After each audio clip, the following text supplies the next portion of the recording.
On today's episode of the Carolina Sports Guy, we're going to talk about the top 12 all-time basketball players for the Clemson Tigers.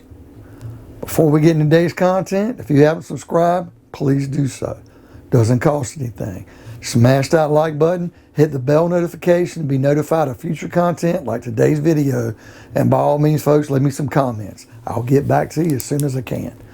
All right, folks, I kind of looked at things. I've kind of talked about Clemson's 1981 college football championship, and I'll probably cover some of their other championships, as well as just looking at some of their great football history. But, you know, I did a video not too long ago about South Carolina and why they left the ACC after 18 years and feeling the pressure of the other Carolina schools. And, you know, South Carolina had a pretty good basketball program, even though they only, won the ACC tournament one time or ACC regular season champs one time. They had some pretty dominant teams. It was just kind of hard to play against the North Carolina squads, State, Duke, Carolina, and Wake. But in saying that, Clemson never left the ACC. And you think these two schools would be tied at the hip, but they weren't. Now, Clemson is probably known more for the football. They've won the championships, but now South Carolina's playing in more of the predominant football conference. But Clemson is really leading the way in the ACC in football. But when we look at basketball, even football, even South Carolina is got the championships, but Clemson's got the series edge. So when we look at basketball, Clemson's had more of a prominence, better players, just higher profile, higher rankings. But I wanted to talk about Clemson basketball. Now, first of all, before we cover these players, they're not going to be known as your Perkins, Jordan Worthy at Carolina, or your Jaminski, Leitner, and Grant Hill at Duke, or your David Thompson and Derek Wittenberg and Lorenzo Charles at NC State, or Tim Duncan and Chris Paul at Wake, and I could go so on and so forth. But Clemson has only won one time in their, almost 70-year history in the ACC. They've only got one regular season championship, and they've never, ever won the ACC basketball tournament. And that's kind of hard to believe, but it kind of falls in line with what South Carolina was. But maybe Clemson sees herself differently. Now, two players I want to talk about. In compiling this list, I'm not the big, forebearer of news for Clemson basketball. I've seen many games with Clemson because they're playing Duke and Wake and State and Carolina. But when compiling my list, I came up with 14 guys. So I've got a couple of honorable mentions. And number 2 honorable mention is Bobby Conrad. He played from 1976 to 1980. He is 7th all-time in Clemson with 402 assists. So a big assist guy. I come up with him, did some write-ups, saw some things on him, and he was kind of undersung. Just want to give him a little bit of a shout-out. The number 1 honorable mention, and number 1 could have been number 12. Honorable mention could have been number 12 on my 12-player list. And the number 12 guy could have easily been the number 1 honorable mention. So these two guys are kind of interchangeable. But my number 1 honorable mention was Harold Jamison, who played from 1995 to 1999. Now, he's the number 1 all-time field goal percentage leader, and he did help Clemson go to 3 straight NCAA tournaments. But he wasn't the only one, guys. And even though I do remember Jamison playing, it was kind of hard to put him above number 12. Number 12, Trevor Booker. First, I had Booker as the honorable mention guy, and I had Jamison as number 12. But the reason why I put Booker here, he also was in 3 straight NCAA appearances. But he was first team All-ACC in 2011, and he was a Clemson Tiger who was a first-round draft pick. So he evidently played more of a prominent role to lead on to the pros than what Harold Jamison did for Trevor Booker. Number 11 on this list. Well, number 11 is none other than a guy you're probably not going to be familiar with. Banks McFadden. And we're going back 1937 and 1940, and people are going to think, this guy should have been honorable mention. But you got to understand, folks, he was Clemson's very first All-American in basketball. And he was also a two-sport star, not just basketball, but football. So you're talking about a guy who lettered in football and basketball and was the first All-American at Clemson. So you got to kind of put that guy in the top 12 list at number 11. Number 10. Number 10 is Greg Buckner.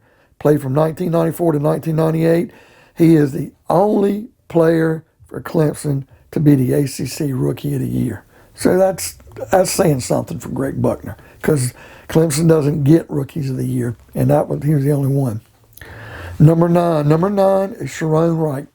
1991 and 1994. Number 3 all-time in Clemson and block shots with 286. And we're going to put Sharone Wright in the top 10. He was the number 6 overall draft pick in the 1994 draft. And that's the highest rated a player has ever been drafted out of Clemson for the NBA, Sharone Wright. Number 8. Number 8 was Randy Mahaffey, 1964 to 1967. He was a 2-time All-ACC player. And these are going back to the years you still had South Carolina in the conference. He was a 2nd-round draft pick of the LA Lakers. Ended up signing with the Kentucky Colonels of the ABA in 67. They trade him in a year, and he goes and plays for the New York Nets. Then the Nets traded him to the Carolina Cougars. He played 2 years there. And I believe he made the rookie team in 67 with Kentucky, the ABA, and made the All-ABA squad with the Nets the very next year. So Randy Mahaffey had a 4-year ABA career, never played the NBA, but he spurned them. Number 7, Butch Zatezalo. I hope I'm saying that right. Butch Zatezalo, 1967-1970. Why is he on the list? I was trying to eliminate the guy just so I didn't say his name. But folks, he is the career scoring average leader in Clemson basketball at 23.5 points a game.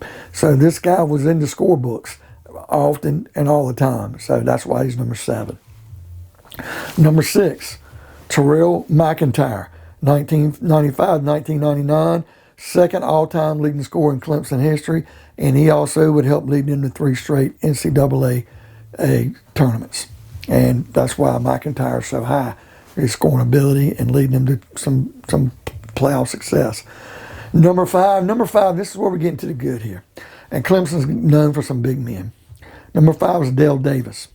1987 to 1991, he was number 8 all-time leading scorer for Clemson, number 2 all-time Clemson in rebounds.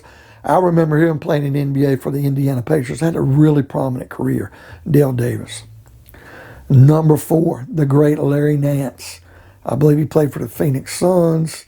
He might have played for the Cleveland Cavaliers, but he played for Clemson 1977-1981. He had a 13-year NBA career, and he was the one responsible for the 1980 NCAA Elite 8 as far as Clemson's ever advanced. And that's why Larry Nance is number 4 on this list. Number 3. Number 3's brother played for Clemson, but didn't have the notoriety. Number 3 is Horace Grant. He had a brother named Harvey Grant. Harvey Grant played for the Washington Bullets / Wizards. I think it was the Bullets. Never really had a prominent career at Clemson that big.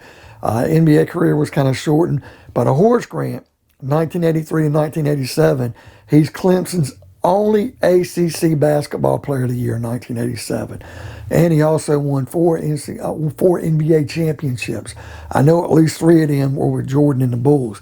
And I did not go and look it up, folks. I'm sorry if he got his 4th with the Bulls or if he ended up going somewhere else and winning 1.